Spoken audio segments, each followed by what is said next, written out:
थोड़ा फोटोग्राफर ने बताया फोटो की।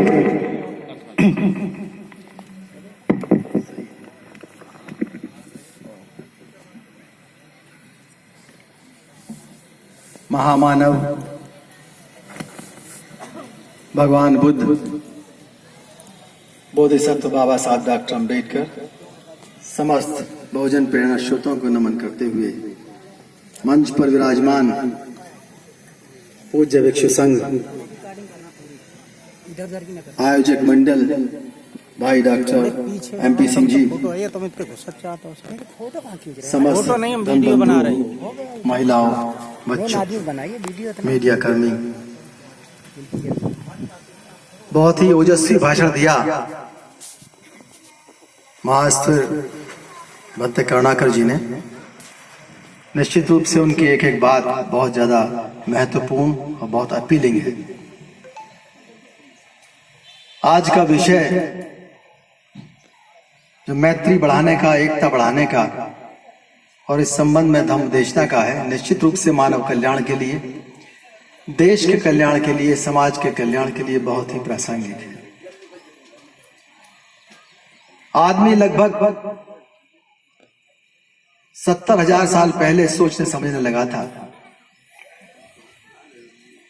और उसने 3 बड़ी क्रांतियां की पूरी मानव सभ्यता ने। पहली क्रांति थी कॉग्निटिव रिवॉल्यूशन, जिसमें हाथ पैर ब्रेन के हिसाब से एक दूसरे का कोऑर्डिनेशन सीखा। 12,000 साल पहले एग्रीकल्चरल रिवॉल्यूशन हुआ,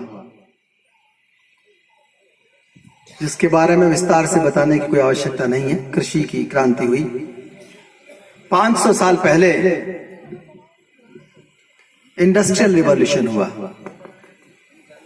जिसके फल आप सबको देखने को मिलते हैं। जो मानव संस्कृति है उसके 3 चरण माने जाते हैं। महान एंथ्रोपोलॉजिस्ट TH मॉर्गन और टाइलर ने बताया कि पहले चरण में मानव नंगा घूमता था, कपड़े नहीं थे, बोलचाल नहीं कर पाता था। दूसरे चरण में हाथ से पकड़ना पड़ेगा।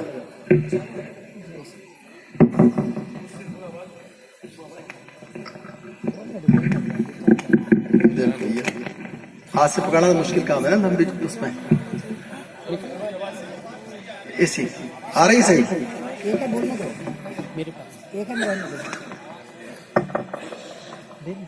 भाई नजदीक करवाओ ने, दूर कर दो उनने। अब पहला चरण सिवेज सोसाइटी का, दूसरा बारबेरियन सोसाइटी का और तीसरा चरण है सिविलाइजेशन का, जिसके अंदर हमें 3 चीजें देखने को मिली। आदमी को बाहर से कंट्रोल करने के लिए राज्य का विकास हुआ, पुलिस, मिलिट्री, एग्जीक्यूटिव, बहुत सारी शक्तियां पैदा की गई। सोसाइटी का विकास किया, परिवार का विकास हुआ। बाहर से कंट्रोल करने के लिए नैतिकता का विकास किया गया और व्यक्ति को अंदर से कंट्रोल करने के लिए धर्म का विकास किया गया। लेकिन उस धर्म के विकास में जो प्रीस्टडम का विकास हुआ, आ रही है आवाज, आ रही है सबको पीछे तक, जो प्रीस्टडम का विकास हुआ जगह जगह, उसको एक बहाना मिल गया एकाधिकार का, और उसने कहीं पर तरह तरह के अत्याचार करने शुरू किए। उसी तरह से भारत में लगभग 60-62 प्रकार के सेक्ट आए, जिसमें बुद्धिज्म और जैनिज्म महत्वपूर्ण होकर के निकले। और बुद्ध ने लोगों को बताया कि जो शुद्ध जीवन है वो क्या चीज है। धर्म जो असली है, धम्म क्या है, अधम्म क्या है और सधम्म क्या है।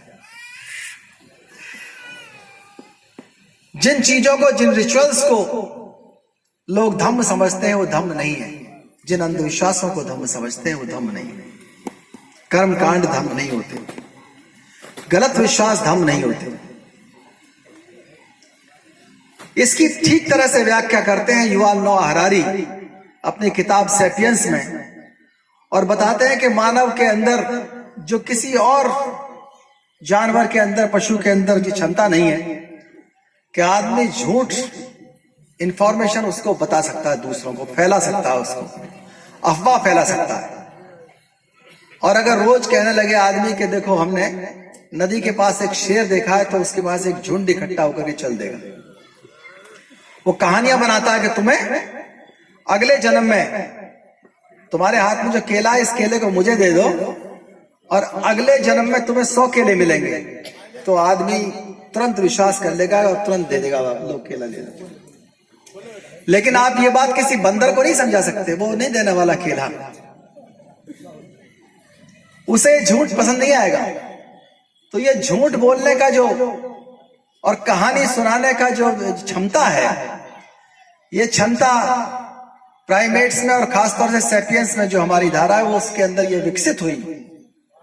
और उसने झूठ बोल बोल करके, अंधविश्वास फैला करके प्रीस्टडम ने अपने आप को शक्तिशाली बनाया और भारत के अंदर अपना एक ऐसा मैकेनिज्म पैदा किया जिसको वर्ण व्यवस्था कहते हैं, जातिवाद की तरह से।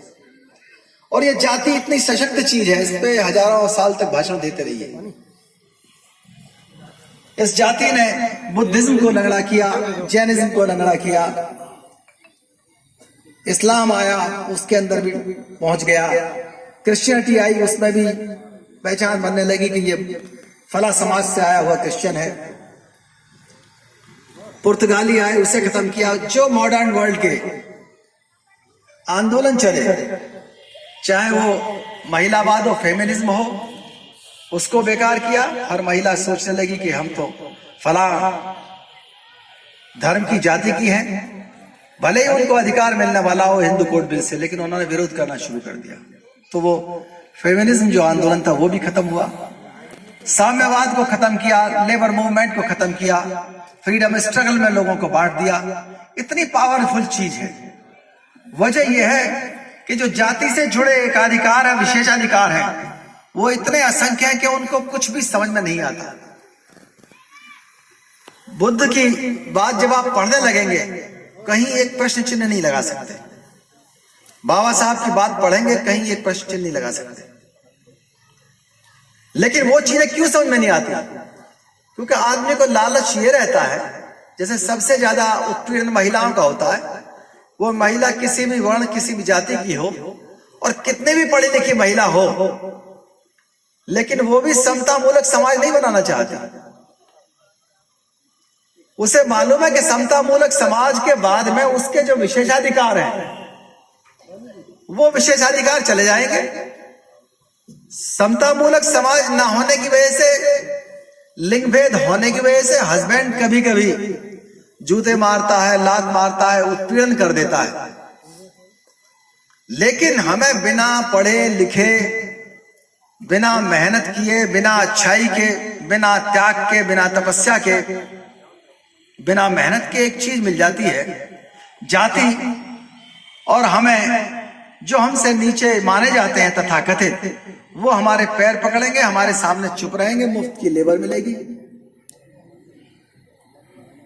तो यही पुरोहित की महिला जो है, वो ये जानती है चाहे कितनी बड़ी जमींदार नहीं हो, कितनी बड़ी सेठानी हो, मेरे पैर पकड़ेगी अकेले जातिवाद के रहने से। यही ओबीसी का हाल भी होता है। 87% ओबीसी अत्याचार करेंगे, वो भी सोचेंगे चलो हम तो इनसे ऊपर है, कम से कम जो अनटचेबल है, जो अनटचेबल शूद्र हैं, हम उनसे ऊपर है, उनको भी यही लगता है। और कमाल की बात यह है कि जब अनटचेबल खुद जाति को मानकर उस पर गर्व करने लगते हैं, कुछ तो उनके ऊपर सेनाएं बनाने लगे। पता ही कौन सा दर्शन उन्होंने पकड़ा, करेंगे जय भीम, लेकिन कहीं चमार सेना, कहीं पासी सेना, कहीं स्वच्छकार सेना, कहीं बहुजन सेना, जातियों के आधार पर सेना बनाने लगे। और जो व्यक्ति जातिवाद का सबसे ज्यादा पीड़ित है, शाम को 7 बजे बोतल लगा के, दारू लगा के आता है, अपनी बीवी में लात मारता है और कहता है मैं मर्द हूं। सही कह रहा हूं? उसको भी जो जाति ने ट्रेनिंग दी है, उस ट्रेनिंग का बड़ा गर्व है कि हाँ मैं भी कहीं ना कहीं ऊपर हूं।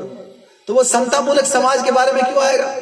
हर 5 दिन में गटर में एक स्वच्छकार समाज का आदमी मर जाता है, लेकिन जातिवाद के खिलाफ जो पीड़ित है वो कभी इकट्ठा नहीं होते। तो ये जाति ऐसे नहीं खत्म होगी। जाति खत्म करने के लिए बाबा साहब डॉक्टर अंबेडकर ने एनाइलेशन ऑफ कास्ट किताब लिखी और आज आवश्यकता है कि आज एनाइलेशन ऑफ कास्ट एक्ट बनाया जाए। जिस तरह नोटबंदी हुई उसी तरह जाति बंदी कानून होना चाहिए। और बिल्कुल हो कि कल सुबह 10 बजे से कोई भी आदमी जाति सूचक नाम लेकर दफ्तर में नहीं घुसेगा, जातियों के मैट्रिमोनियल नहीं निकलेंगे, जाति का सवाल नहीं पूछा जाएगा, एक्सेप्ट जो क्लेम्स हैं सोशल जस्टिस के, रिजर्वेशन के, उनके अलावा वो लिखित में होते हैं, एक सर्टिफिकेट के आधार पर होते हैं। तो इसको खत्म करने के लिए निश्चित रूप से हम, क्योंकि सॉल्यूशन की बात करते हैं, हम कभी ऐसी कोई अपील, ऐसी कोई चर्चा नहीं करते जो सॉल्यूशन से, समाधान से दूर हो। बाबा साहब डॉक्टर अंबेडकर ने अपील की कि हमको आवश्यकता है अपने आचरण को शुद्ध करने की, अपने उच्चारण को शुद्ध करने की, अपने विचारों को शुद्ध करने की। इसलिए बुद्ध का रास्ता बाबा साहब डॉक्टर अंबेडकर ने अपनाया और ये देखा कि ये अकेला एक ऐसा रास्ता है, एक ऐसा माध्यम है जो व्यक्ति और व्यक्ति के बीच के संबंधों के ऊपर आधारित है और उनको ठीक से बेहतर बनाना चाहता है, अच्छा बनाना चाहता है। स्त्री पुरुष के संबंधों को अच्छा करना चाहता है। सबको सारे व्यवसाय करने की आजादी है, सबको हर प्रकार की शिक्षा की आजादी है। इतना सिंपल, इससे ज्यादा साधारण और क्या चीज हो सकती है। लेकिन दिक्कत कहां हुई? दिक्कत ये हुई कि सब लोगों ने ये माना कि सारी जिम्मेदारी प्रतिनिधियों की। अधिकारी कर्मचारी अपने आप को प्रतिनिधि नहीं मानते, वो ये मानते हैं सिर्फ एमएलए एमपी हैं वही प्रतिनिधि हैं। मैं ये मानकर चलता हूं कि जो भी इनकम टैक्स पेयर है, पढ़ा लिखा है, नौकरी पेशा है, वो सब नेतृत्व करता है और उसकी समाज के प्रति पे बैक टू सोसाइटी की जिम्मेदारी है। उन्होंने पे बैक टू फैमिली तक नहीं अपनाई। इसलिए बहुत ज्यादा जब परिवार इकट्ठे नहीं हुए तो समाज कैसे इकट्ठा हो? आदमी की जो क्षमता थी, जिस क्षमता को लेकर के उसने बड़े बड़े युद्ध जीते, बड़े बड़े साम्राज्य बनाए, बड़ी बड़ी सभ्यताएं बनाई, उसकी क्षमता ही है कि वो लोगों को इकट्ठा कर सकता है। अब वो झूठ ना बोल करके सच बोल के इकट्ठा करे। ये अंतर है बुद्ध के रास्ते में और औरों के रास्ते में। बुद्ध ने सच बता करके इकट्ठा किया। झूठ बताकर इकट्ठा जो करता है वो अधम है। जो अफवाह के आधार पर इकट्ठा करता है वो अधम है। तो जो मौन क्रांति और एकेडमिक क्रांति करने की आवश्यकता थी, उस पर काम होना चाहिए। आज आवश्यकता है एक ऐसे समाधान की कि आप जो आपके वश में है उस चीज को बदलें। हम सब किसको बदलने में लगे हैं? हम अपने उत्पीड़क को बदलने में लगे, एक्सप्लॉइटर को, जो हमारा उत्पीड़न करता है, हैरेसमेंट करता है, अपराध करता है। वो कोई भी हो, उसके नाम से हम खूब लंबे भाषण देते हैं। लेकिन क्या हमने कभी अपना नाम बदलने का प्रयास किया? क्या हमने कभी सोचा कि हमारा नाम क्या है? अगर आपका नाम इतिहास के ऊपर आधारित नहीं है, कहानियों के ऊपर आधारित है, अगर आपका नाम का कोई वैज्ञानिक अर्थ नहीं है, तो निश्चित रूप से आप कुछ नहीं कर सकते। जो आदमी अपना नाम नहीं बदल सकता, उपनाम नहीं बदल सकता, या वो जाति सूचक है, तो इसका मतलब एक चुंबक जो जाति की है आप लिए घूम रहे। जाति के आधार पर नाम ही नहीं, कोई भी रचनात्मक कार्य नहीं किया जा सकता। उसका लाभ उठाएगा तो वो जो तथाकथित अपने आप को उच्च जाति का कहता है, और जो तथाकथित निम्न जाति का है वो उसका नुकसान पाएगा। लेकिन कोई मैत्री वाली बात, समता वाली बात कहीं भी नहीं आई। हम जब समता की बात करते हैं तो सीधे सीधे मैत्री की बात है। मैत्री तभी तो होगी जब समता हो। ऐसा नहीं हो सकता। एक दोस्त हवाई जहाज में चल रहा है और एक साइकिल पे चल रहा है और वो गाना गा रहे हैं, ये दोस्ती हम नहीं छोड़ेंगे। होता है कभी ऐसा? क्या नहीं हो सकता ना। वो तो या तो एक साइकिल पे चले, ज्यादा एक डिग्गी में बैठा हो। देखा होगा पिक्चर में आपने, उन दोनों की दोस्ती तो चल सकती थी। अगल बगल में आवाज तो सुनाई दे, इतनी समता तो होनी चाहिए। अगर समता नहीं है, स्वतंत्रता नहीं है, तो निश्चित रूप से आज उस कास्ट की वजह से कितने ज्यादा कांड होते हैं मॉब लिंचिंग के। और वो मॉब लिंचिंग कैसे देश के कई सारे समुदायों को इकट्ठा करने के लिए मैसेज दे सकती। लोग ये सोचते हैं कि चलो ये फला धर्म का है, फला जाति का है, हमारे मोहल्ले में फंस गया, आज पीट लो। एक सेंस ऑफ इनसिक्योरिटी जब जन्म लेता है, वो सेंस ऑफ इनसिक्योरिटी, असुरक्षा की भावना किस पर आघात करती? मैत्री पर, समता पर, स्वतंत्रता पर, बंधुता पर। ये शब्द इतने ज्यादा मिले जुले हैं कि बाबा साहब ने कहा ये ट्रिनिटी है, ये अकेले नहीं जी सकते। इक्वलिटी, लिबर्टी, फ्रेटर्निटी, बाकी सारे शब्द उसके सहायक हैं और ये एक दूसरे के पूरक है। ये बाबा साहब ने लोकतंत्र की सफलता के लिए जो चीजें कही हैं उसके अंदर है।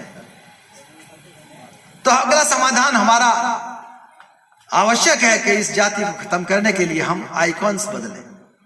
वो आइकॉन्स अगर इतिहास के ऊपर आधारित नहीं है, हमारे प्रेरणा स्रोत अगर वैज्ञानिक आधार पर नहीं है, तो निश्चित रूप से हम भ्रमित हैं, हम कुछ सीख नहीं सकते। आपको परंपराएं बदलनी होंगी।